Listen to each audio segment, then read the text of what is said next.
অনেকদিন পর আমার গোলাপ গাছের একটা ফুল ফুটলো, সাদা কালার, ওইটা গোলাপের চারাটা। তো সাদা গোলাপ অনেকদিন পর।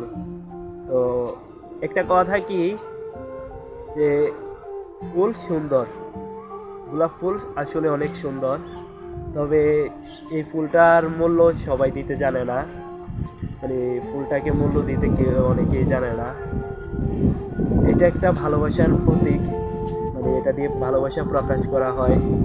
তবে অনেক সময় দেখি কি, যে হয়তো ছেলেরে ভালো লাগে না মেয়েটার, বা মেয়েটারে ছেলেটা মেয়েটারে পছন্দ হয় না।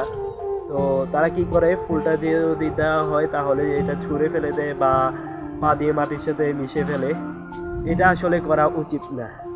কারণ যদি তুমি প্রকৃতপক্ষে একটা ফুলকে ভালোবেসে থাকো, বা তোমার ফুলটার প্রতি ভালোবাসা জন্মায় বা ফুলের প্রতি ভালোবাসা থাকে, তাহলে সেটা কখনোই করতে পারবে না।